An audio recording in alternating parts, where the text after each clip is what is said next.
Amados irmãos, pegue a lição. Pastor Heber ontem e hoje já cedo distribuiu, como sempre faz.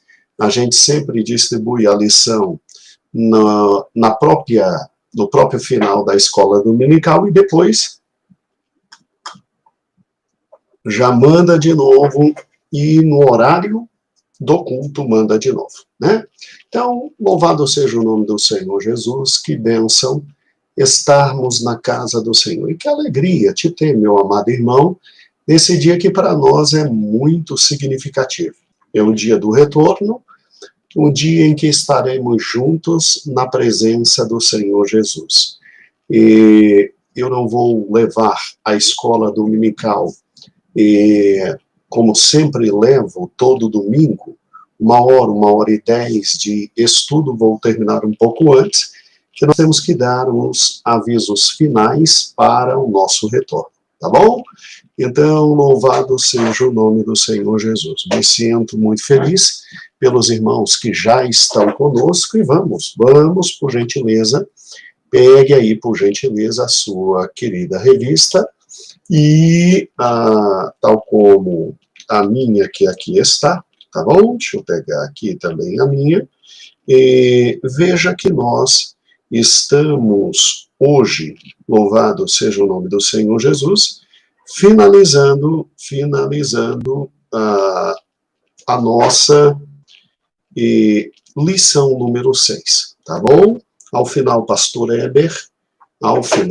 Heber disponibiliza. Aí nós já tivemos o prazer de realmente começar a pensar sobre a doutrina da expiação, né? E nós colocamos no texto da lição exatamente assim, está aí na página 36, mas realmente precisava de tudo isso. O pecado é realmente tão grave. E as páginas estão meio não na sequência, tá? Mas Pastor Heber vai providenciar para que isso não ocorra mais, que a gente fica um pouco perdido, né?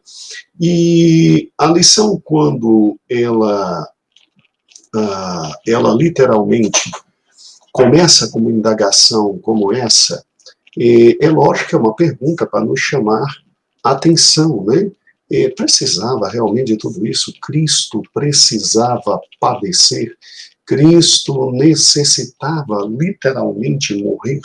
Irmãos, é interessante, né? É interessante, mas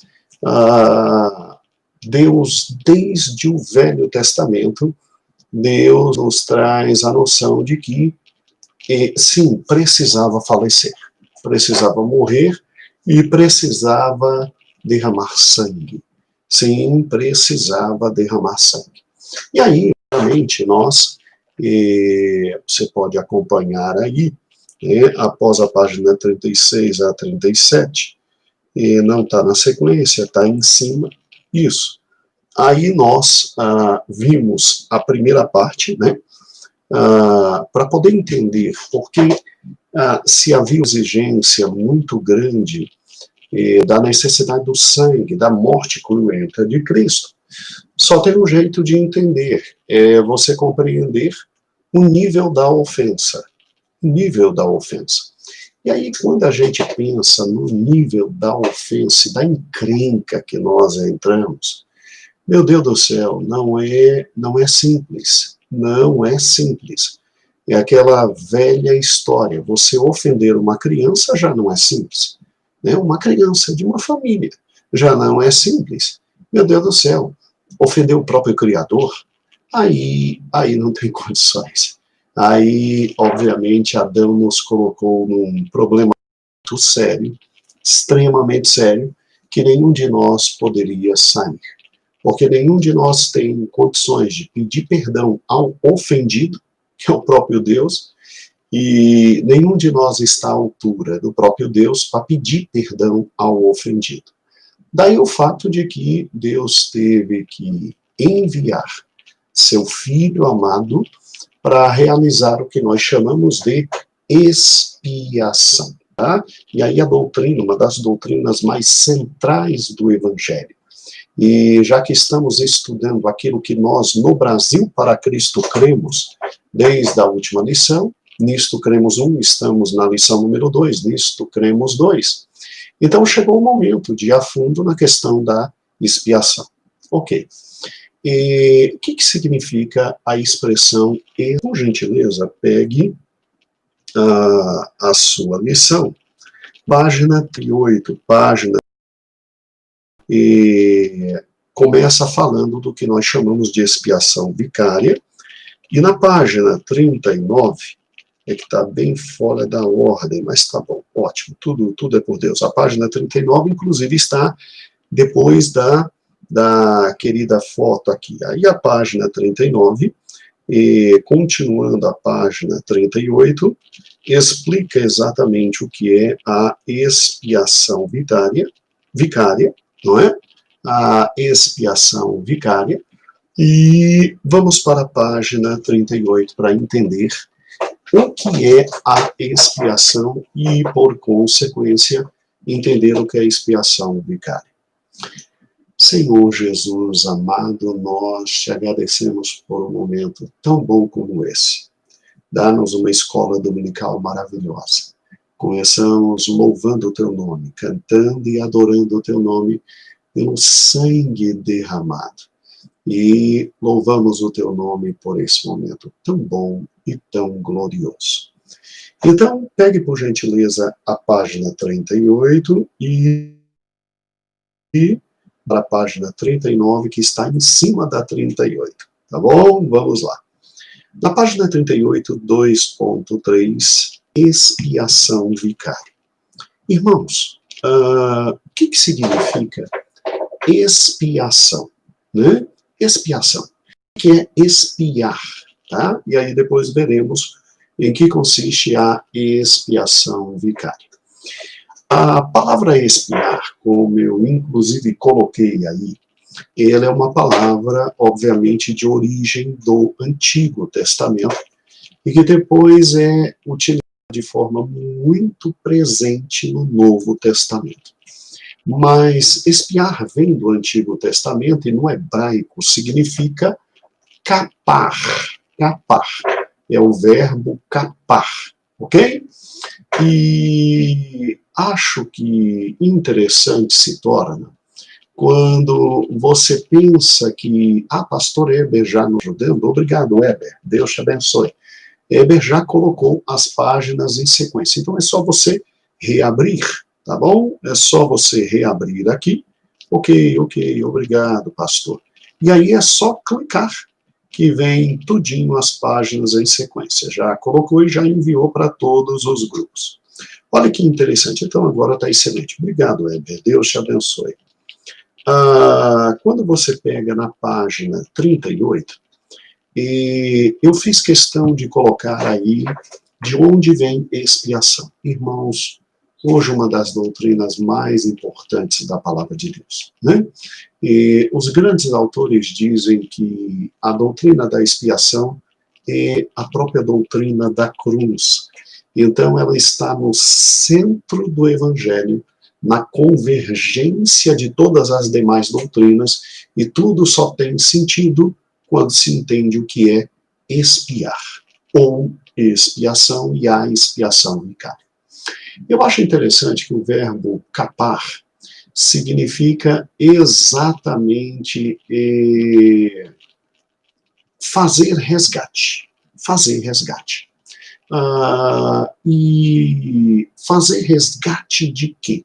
Bem, nós estávamos indo para o inferno. Nós estávamos indo para o inferno.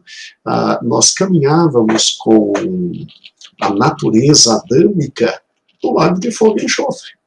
E aí, expiar, em primeiro lugar, significa resgatar. Significa retirar alguém exatamente do caminho incorreto que estava indo. Mas esse é o primeiro sentido, não é o sentido completo.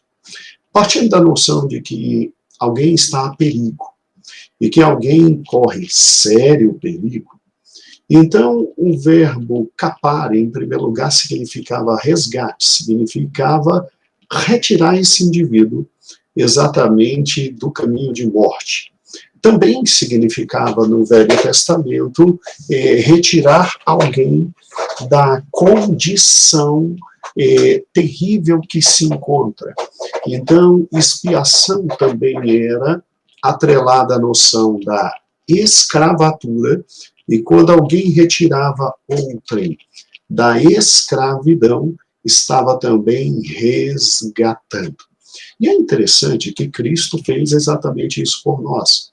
Ele nos retirou do caminho que nos levava para o inferno, e ele também nos resgatou, nos tirou das algemas da escravidão do pecado. Muito interessante isso. Mas como que a expiação era feita, pastor?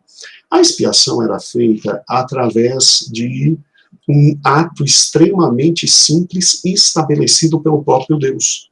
Era Deus quem estabelecia as regras para a expiação, tá?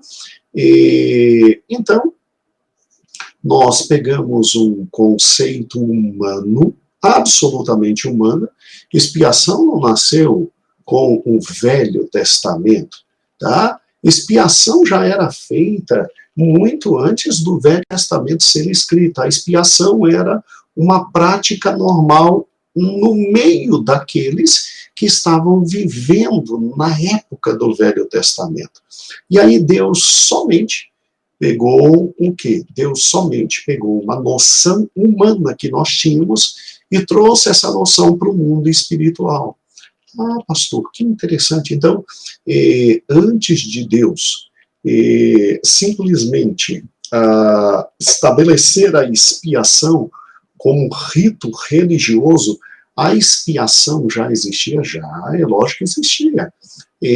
Na antiguidade clássica, não, clássica não, é bem antes, na antiguidade, lá da Era das Pedras mesmo, já se sabia que alguém que ofendesse outrem tinha que pedir perdão.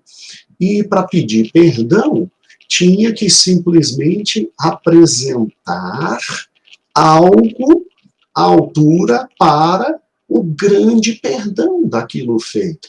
E algo era apresentado para aplacar a ira do outro e pedir perdão. Era exatamente assim.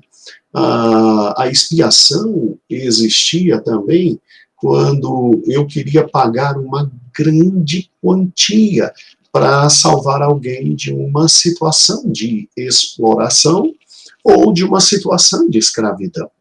Então, o que Deus fez? Deus aproveitou-se de uma atitude normal humana, tá certo?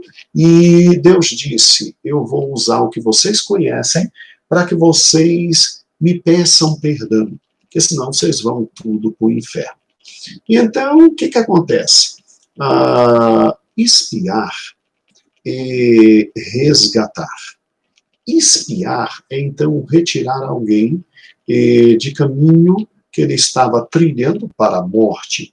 Expiar é pagar para retirar alguém também da condição de escravo. E o que era interessante era que na expiação humana, muitas vezes se exigia um sacrifício parcial ou total do próprio ofensor. Sério, pastor? Sério? Na expiação humana, não raramente se requeria o sacrifício parcial ou total do próprio ofensor. Então, imagine eu ofendendo a minha querida irmã Geise, que está me assistindo. Tá? Existem as duas formas de praticar a expiação, e aí acalmar a ira da Geise. Primeira forma, ela poderia aceitar que simplesmente oferecesse presentes a ela, para que ela, vendo os presentes recebidos, acalmasse sua ira. acalmasse sua ira. Então eu poderia chegar perto da Geise e dizer assim: Geise, eu lhe agredi, me perdoe.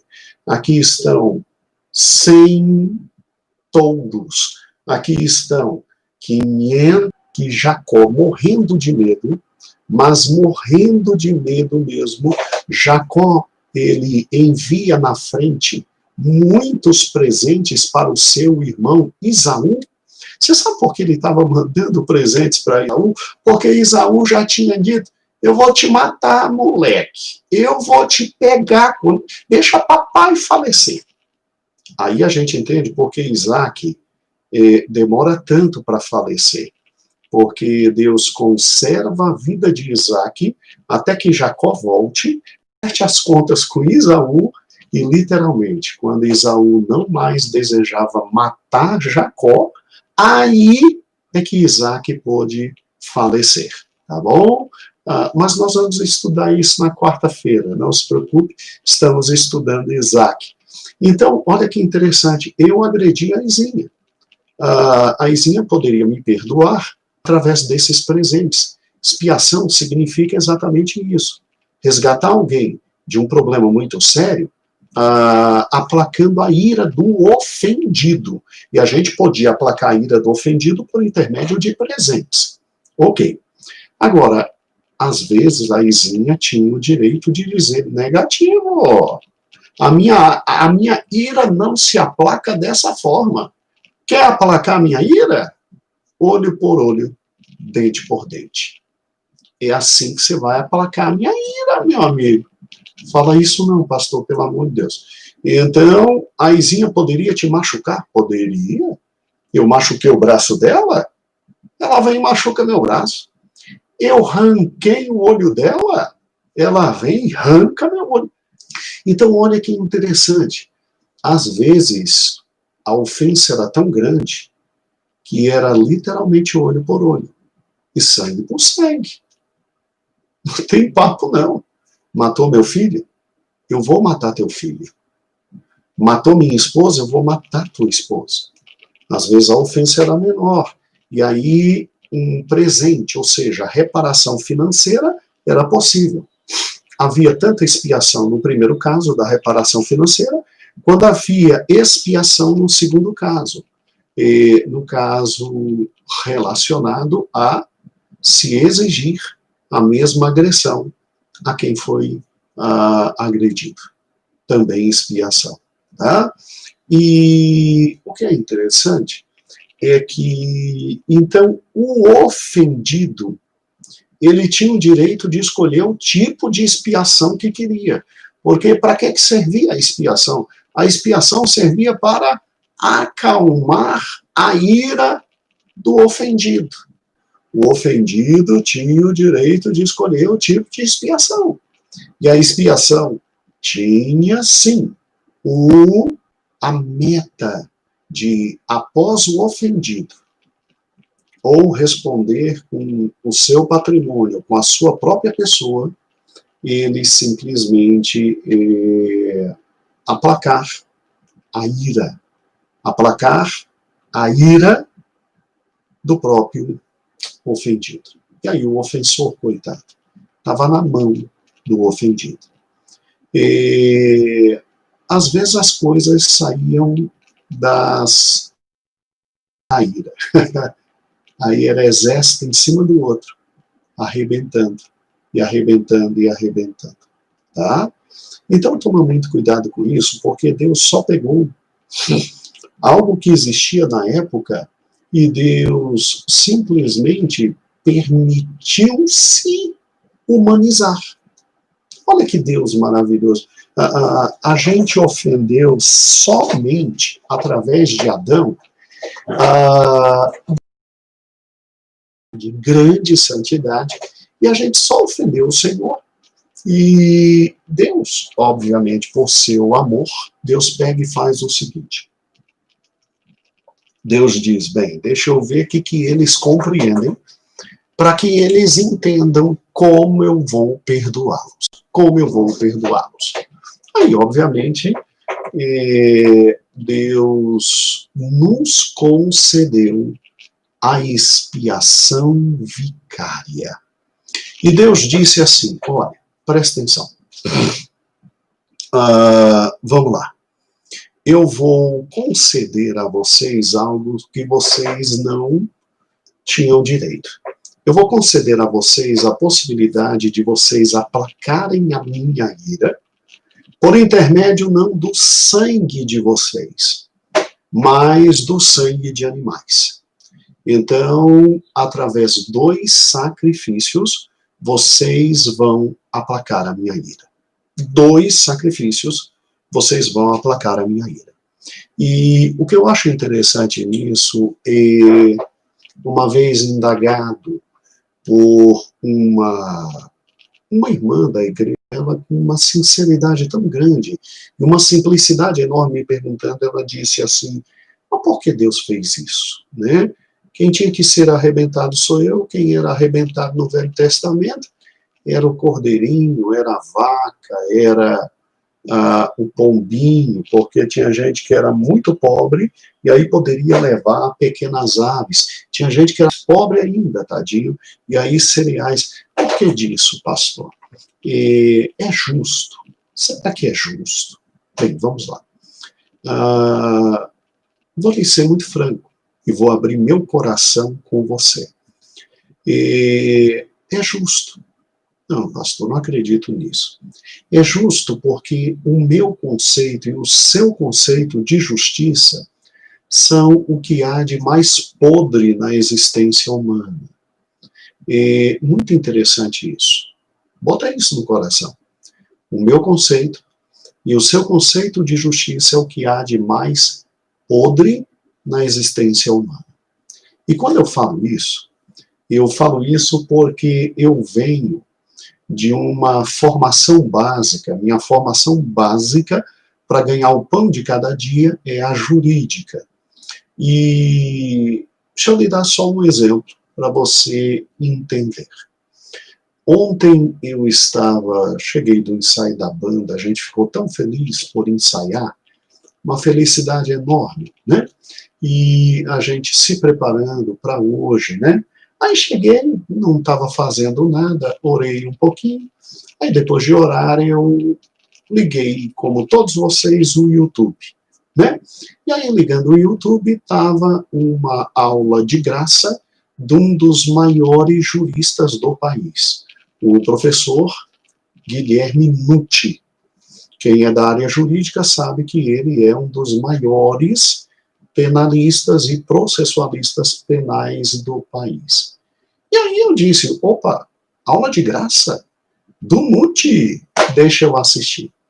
E aí o Nutti estava falando do princípio da individualização da pena. Olha que legal isso. Você sabia, meu irmão, que antigamente, se o seu pai cometesse um crime e ele não conseguisse pagar os 200 anos de cadeia, quem ia para a cadeia era você, filho dele? Meu Deus, professor, creio em Deus Pai. É isso mesmo. Antigamente não tinha o princípio da individualização da pena. A pena passava do condenado. E se tinha a noção de que simplesmente ele, por ser pai, ele gerou monstros como ele. Então, como é que se fazia na antiguidade? Se arrebentava literalmente o criminoso e a sua família. Pastor, que injustiça. Sim, absoluta injustiça. E é muito interessante isso porque eu não fiz nada, quem fez foi meu pai, sim. Por isso nós evoluímos e agora, graças a Deus, a pena não passa da pessoa do condenado. Então, graças a Deus, se eu fizer besteira, o critério justo, esse sim está na Constituição. A pena não passará da pessoa do condenado. É justo, não é? É justo. É inteligente? É inteligente. É fantástico? É fantástico. Mas deixa eu te falar uma coisa. Os nossos critérios de justiça em relação aos critérios de justiça de Deus são um nada. Os nossos critérios de justiça em relação aos critérios de justiça de Deus são um nada. Quer dizer, nós levamos exatamente quase 1.700 anos, foi isso do pai não passar para o filho. Nós levamos 1.700 anos para dizer que quem comete o crime, só ele paga. Já imaginou o Edilson fazendo besteira e o Sonson tendo que continuar na cadeia, porque aí a pena de 200 anos, já imaginou isso? Deus me guarde. Aí o Edilson não consegue cumprir, porque ninguém consegue cumprir uma pena de 200 anos, aí o Sonson vai ter que ir cumprir. Aí o Sonson não consegue cumprir, aí o filho do Sonson vai ter que ir cumprir. Deus me guarde. Agora, nós levamos 1.700 anos para dizer, se o Gedeuzinho errar, só ele responde. Olhe para cá. Você sabia que o meu critério e o teu critério de justiça são exatamente isso? Você sabia que nós somos assim? Você sabia que quando nós pensamos em justiça, nós hoje achamos algo justo e daqui a 100 anos vão criticar a cada um de nós pelo que nós achamos justo hoje? É sério. Hoje o que nós achamos justos daqui a 100 anos será criticado como exatamente a coisa mais injusta do mundo. Ainda bem que Deus é Deus. Ainda bem que o Senhor é Senhor. E ainda bem que Ele é Rei de Justiça. Rei de Justiça. E ainda bem que a justiça nele está. E quando Ele se apresentar ao mundo pela segunda vez, vai raiar o sol da justiça. Finalmente nós saberemos o que é justiça. Então preste atenção, preste atenção. Olha que interessante. Cristo, Rei de Justiça, estabeleceu como forma de aplacamento da ira do Pai a expiação. Agora olhe para mim, talvez você não entenda isso agora. Que justiça é essa? Mas você não pode contestar que Ele é justo e o que Ele estabeleceu, justo é. Mas acabou, não tem papo. Não tem papo. Tem coisa que a gente só vai entender na plenitude da justiça quando estiver no céu, meu amigo. Eu e você agora, a gente é naquela jogadinha. Ai, que isso é justo, aquilo é injusto. Daqui a 100 anos estão rindo da nossa cara, dizendo, olha o que esses imbecis chamavam de justo. Jesus é o mesmo ontem, hoje e eternamente. Então, nele não há sombra de variação. E se nele não há sombra de variação, é lógico que a justiça está nas mãos dele. Se ele disse no Velho Testamento que poderíamos sacrificar animais e que isso aplacaria a ira dele, então louvado seja o nome dele, que ele não quis minha vida. Porque se eu tivesse que morrer, e você, todo mundo no Velho Testamento, e todo mundo no futuro, tivesse que morrer por causa dos nossos pecados, como pagamento da ira dele, todos estaríamos no lago de fogo e enxofre, e ninguém se salvaria. Hoje nós só morremos porque o mesmo Deus que disse, vocês não morrerão eternamente, estou livrando vocês da morte eterna, então tragam os animaizinhos para vocês não morrerem e ir para o inferno. Foi o mesmo Deus que disse, não coma da árvore. E a gente em Adão foi e comeu, e aí passa pela morte física. Mas pelo menos, a maior das mortes, nós nos livramos, que é a morte espiritual. Então olha que fantástica a expiação. Pastor, eu nunca tinha pensado nisso, né? Eu tenho que dar a Deus o direito de ser Deus. Parabéns. Dê a Deus o direito de ser Deus. Não queira analisar os critérios de justiça dele. Porque na medida que eu e você analisamos os critérios de justiça dele, a gente está se colocando na posição de quem? De igual a ele. De absolutamente igual a ele. E eu e você não somos. Então dê a Deus o direito de ser Deus. Dê a Deus o direito de ter os critérios de justiça dele. E se hoje nós não entendemos, amanhã no céu, porque iremos para lá, nós vamos entender. Dê o direito de Deus ser Deus. Deixe os incrédulos criticarem a ele. Tá bom? Preguemos o evangelho aos incrédulos e esperamos que um dia eles entendam que Deus é Deus. Então Deus, na sua soberania, meus amados irmãos, disse, ó, traz, eu aceito. Eu aceito. A rapaziada ficou no céu. Mas a rapaziada ficou no céu por uma razão extremamente simples. Porque se Deus, que é Deus, depois da ofensa que eu fiz, permite a expiação vicária, meu amigo, permite que eu aplaque a ira dele, jogando a ira em outro? Não, maravilha, maravilha, maravilha, porque vicário significa substituto. Então, quando o israelita ia e levava e colocava sua mãozinha em cima daquele animal e depois imolava, ele entendia. Quem tinha que morrer era ele, quem tinha que ser arrebentado era ele, quem tinha que ser imolado era ele, quem merecia a morte eterna era ele. Mas Deus, através dos seus critérios de justiça, que talvez a gente não entenda hoje, mas eu te garanto, ele é justo. Ele é justiça, é com ele. Ele diz exatamente o seguinte, ó, tenha calma. A minha ira será aplacada com estes animais. Muito bem. Só que o que Deus esperava era algo interessante. Deus aguardava que eu e você, no Velho Testamento, levássemos nossa ovelhinha. Ali nós seríamos adoradores, porque a Bíblia diz que quem chegava para levar o sacrifício, chegava adorando e tinha que adorar.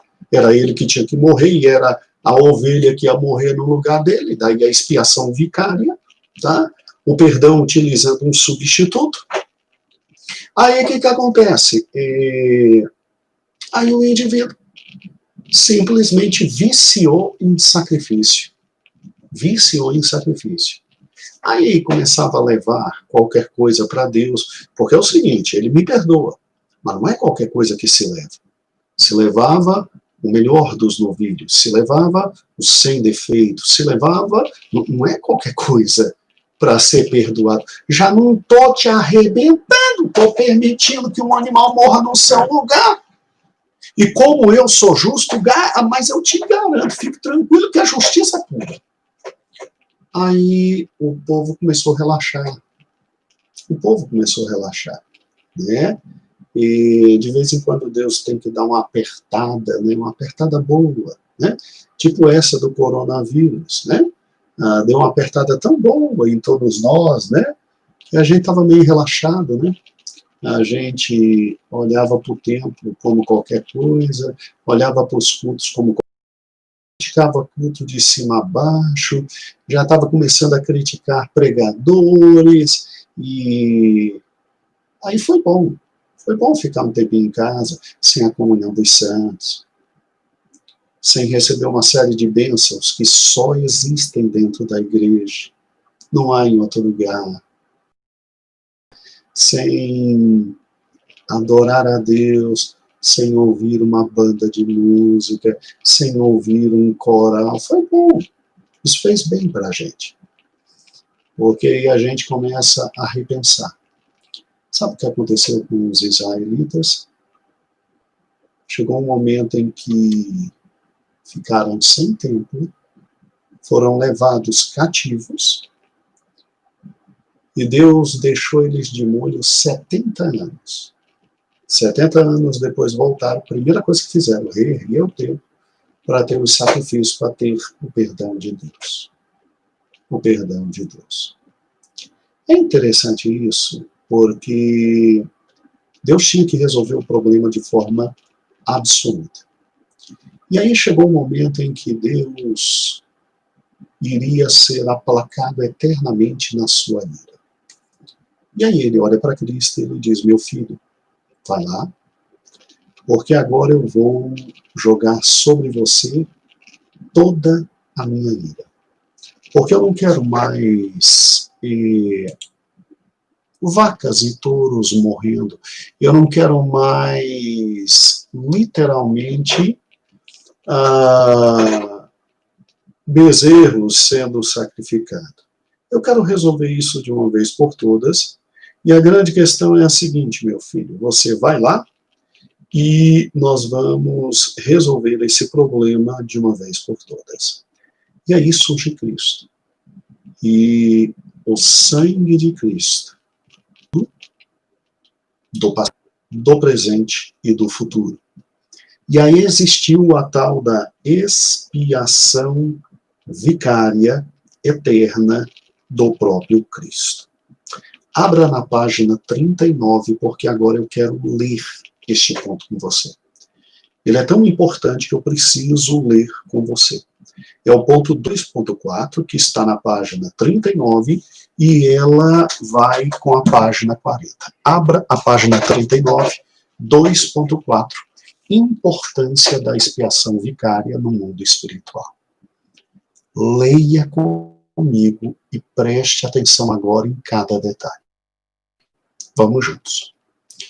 Olhando um pouco mais adiante, a expiação está particularmente relacionada com a transposição de uma série ruptura entre duas partes.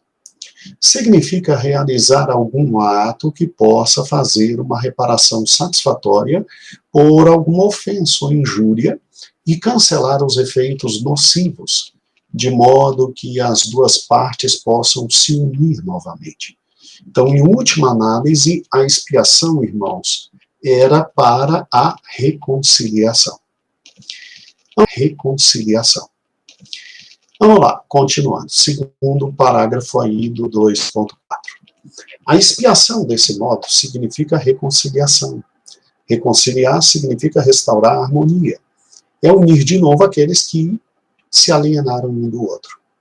A palavra expiação assume o seu significado mais profundo somente por quanto se refere à relação entre Deus e o homem. O próprio Deus, a um custo extraordinário, interveio na situação e, mediante seu Filho Jesus, provê o caminho para a restauração da unidade. Desse modo, ele efetua a expiação ou reconciliação. Agora, olha que lindo. Amados, o problema é muito simples de entender. Nós estávamos simplesmente separados de Deus em razão dos nossos pecados. Longe daquele que é a vida e dominados pelo pecado em escravidão. Estávamos a um passo da morte eterna. O inferno era nosso destino. Aí, de forma inesperada, Deus, em seu amor, em a nossa condição desesperadora, providencia uma saída para a encrenca em que entramos. Ele envia seu Filho, amado e unigênito, e faz a expiação vicária, porque quem tinha que morrer era cada um de nós. Expiação vicária, reconciliando consigo o mundo. Veja, Deus é quem age para realizar a reconciliação do... Ele vem ao encontro do homem para promover a pacificação. Portanto, o modo pelo qual Deus age para realizar a reconciliação do mundo, por um mundo em unidade, está além de todo o planejamento humano, pois nele se manifestam infinita sabedoria de Deus, em que são unidas a misericórdia, a justiça e a verdade. O eterno poder de Deus, pelo qual se executa o ato da expiação, e a inalterável presença de Deus leva a cabo o seu plano até o cumprimento final. Irmão, me responda, precisava Deus realizar tamanho empreendimento? Acrescentou a Deus o quê? Qual o ganho que Deus teve? E por que ele fez isso? Graça, pura graça. Amor, puro amor. Entramos numa fria que ninguém sabia como sair. E Deus, para nos retirar da sua fria, teve que realizar algo que aplacasse a sua própria ira. Pastor, mas assim, sem questionar a justiça de Deus, porque desde aquele momento que o senhor falou daquele outro professor, né, o tal do que os nossos critérios de justiça mudam com o tempo, e assim, não estou questionando Deus, não, mas espera aí. Assim, me responde uma perguntinha. A expiação vicária, pastor, não torna Deus o Pai injusto? Porque como é que ele condena seu filho Jesus a tomar sobre si os pecados de toda a humanidade? Tá, de novo, né? De novo, os nossos pensamentos de justiça e Deus. Eu vou lhe responder não levando em consideração que Deus é justo, e sejamos francos, se ele escolheu esse caminho, é o mais justo possível, e fazer o quê? Né? Mas eu vou lhe responder com outro fato fundamental. Você sabe por que, quando Deus resolveu botar em Cristo toda a nossa culpa e fazer expiação vicária por intermédio de Cristo, tornando Cristo o nosso substituto, né? Nosso substituto, e colocando em Cristo toda a ira, não foi injusto? Por uma razão simples. O Filho voluntariamente quis. Jesus quis. O Filho voluntariamente tomou sobre si toda a obra da expiação vicária. E ele quis, e ele desejou. A palavra de Deus diz em Mateus 20 e 28 que o Filho do Homem não veio para ser servido, mas para servir e para dar sua vida em resgate a muitos. João 10 e 11 diz, eu sou o bom pastor, e o bom pastor dá a sua vida pelas ovelhas. João 10 e 17, olha o que diz 10 e 17, por isso o Pai me ama, porque dou a minha vida para a autoridade de dar, e tem autoridade de retirar, e tem autoridade para retomar. E acabou. Meu irmão, não se esqueça, na noite em que ele foi preso, ele mesmo diz de forma muito clara, o Pedrão, esconde a minha arma, meu amigo. Se eu quiser, eu peço o Pai, desce miríade de anjos, ninguém me pega. Eu estou me entregando. Eu sei que vocês não conseguem, de maneira alguma, aplacar a ira do meu Pai. Então, presta atenção. Eu estou me entregando, cara. Eu estou me entregando. Eu vou morrer no lugar de vocês. Eu vou sofrer toda a condenação que vocês mereciam sofrer lá. Eu vou entregar minha vida por vocês, porque senão vocês estão no inferno. Porque não tem ninguém com a possibilidade de chegar no céu e pedir perdão. Por isso que depois que Jesus morreu, e Maria quis tocá-lo, ele diz, não me toque, eu ainda vou subir para o Pai. Eu tenho que subir para o Pai com um cálice da nova aliança, com sangue da nova aliança, e apresentar a ele e dizer, está aqui o preço do resgate. Então ninguém mais precisa ir para o inferno, basta crer em mim, porque eu já paguei tudo aquilo que era necessário para aplacar a sua ira. Meu Deus, pastor, que fantástico, né? E por que Cristo fez isso? João 15, 13 diz, ninguém tem maior amor do que este, de dar a sua vida pelos seus amigos. Graça, pura graça. Louvado seja o nome do Senhor. Que Deus fantástico. Pastor, como a expiação vicária é fantástica, né? É fantástica. E deixa eu... que está bem aqui. Se você, meu querido irmão, puder adquirir, adquira. É o livro mais completo sobre expiação. É da editora Carisma. E quem escreveu foi David Allen. E sabe um daqueles livros que você não pode passar para outra vida sem ler? Então, o primeiro é a Bíblia. O segundo é esse. Pastor, está ganhando quanto? Ô, meu irmão, não ganho nada para isso. E essa aqui é a minha bibliotecazinha. Eu me dedico a vida inteira para poder um dia servir a você com conhecimento bíblico. Porque meu pai, antes de falecer, ele olhou para a minha cara e ele disse: meu filho, alimenta o povo do Senhor.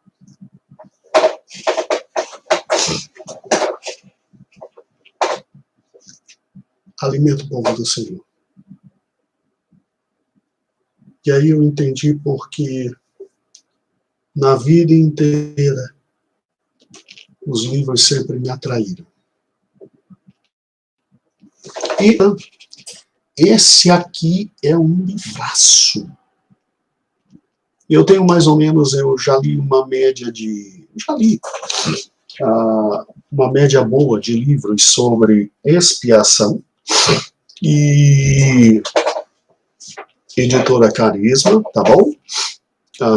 Deixa eu tirar aqui só uma foto rapidinho. E aí eu vou pedir que... Heber, eu sei que você tá me ouvindo. Vê para mim o menor preço e coloca aí para os irmãos, tá bom? Vê o menor preço, mandei no Zap e manda para os irmãos. Irmãos, é fantástico, ok? É o melhor livro que tem. Se você não puder ler a ação, eu garanto para você, olha, basta ler essa, é fantástica, é insuperável, tá bom? Insuperável. Quando surgir outra melhor, eu te aviso, tá bom? E expiação. Meus amados irmãos, vamos terminar a lição agora, que eu tenho que falar só um pouquinho sobre o nosso retorno hoje à tarde. E pegue comigo, por gentileza, lá na última página. Exatamente a página de número 41. E pegue, por gentileza, a parte de amarela. Nós estamos estudando as doutrinas fundamentais, e as doutrinas fundamentais vemos desde a revista passada, a segunda revista esta, são 4 revistas sobre doutrinas fundamentais. Vamos lá. Leia comigo só a parte amarela. Tem uma partezinha que ficou errado, tá certo? Mas a gente corrige agora. Vamos lá. Assim cremos. O pecado nos afetou tanto. Aí tinha que ter uma vírgula, eu esqueci, né? Que nada poderíamos fazer para aplacar sua santa ira. Aí tinha que ter outra vírgula. E, obviamente, voltando mais uma vez à palavra ira de Deus. Então, me perdoe, ficou errado esse texto, mas acabo de corrigir para os irmãos, tá bom? Então, o pecado nos afetou tanto, vírgula, que nada poderíamos fazer para aplacar sua santa ira, vírgula, ira de Deus. Por ser justo, era necessário a devida reparação por nosso pecado. Por ser amoroso, ele mesmo providenciou tal sacrifício, entregando o seu Filho para que o único homem possível, por ser santo, fosse morto em nosso lugar, pecadores, fazendo nossos pecados. Logo, o pedido de perdão poderia ser aceito, pois Cristo era não somente homem, mas também Deus e, como tal, poderia entrar na presença do Pai, por ele mesmo ser recebido e ter o pedido de perdão aceito. Cremos, pois, na expiação. Cremos, pois, na expiação. Louvado seja o nome de nosso Senhor Jesus Cristo. E aí o resultado da expiação é, primeiro, Deus aceitou o pedido de perdão. E hoje, através de Cristo, temos a reconciliação com Deus. Segundo, então, quem está em Cristo não tem a morte eterna, mas tem a vida eterna. O que não significa que não passará pela morte física. A morte física é independente da morte eterna. Cristo nos livrou da morte eterna. A física, não. A física, ele mesmo, no Jardim do Éden, disse que ia acontecer. E todos nós morremos só para ninguém esquecer que é pecador. Mas a morte eterna acabou. E o mais importante, fomos resgatados. Nós não conseguíamos, por forças próprias, sair do pecado. Mas agora nós fomos resgatados.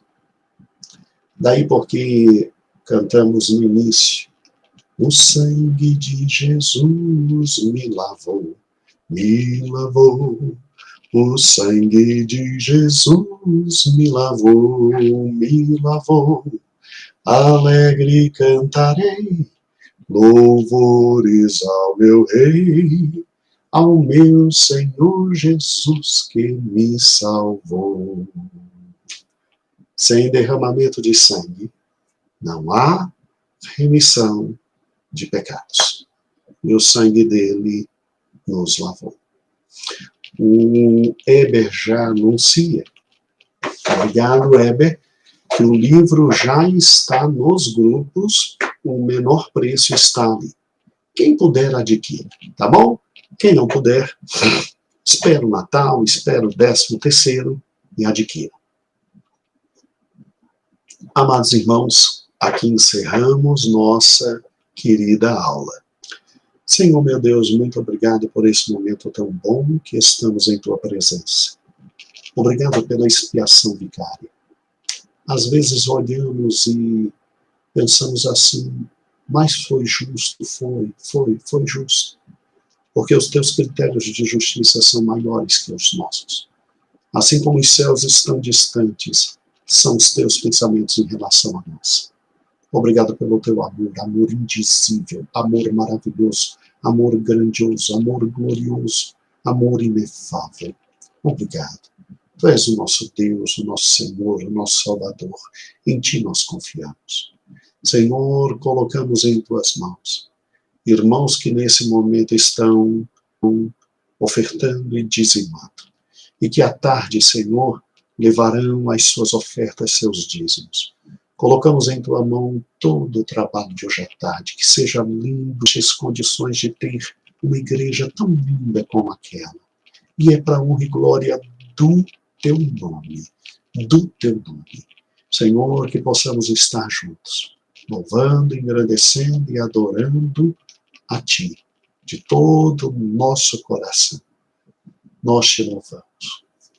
Que o amor de Deus, a graça de nosso Senhor Jesus Cristo, as consolações do Espírito Santo, habitem em reino, hoje e para todo sempre. Amém. A todos os irmãos que podem estar, então, 15h. Estaremos juntos, entrando na igreja, não é? 15:45, ali no hall de entrada, e o Senhor vai nos abençoar. Deus abençoe a todos. Até 15:45. Deus abençoe a todos.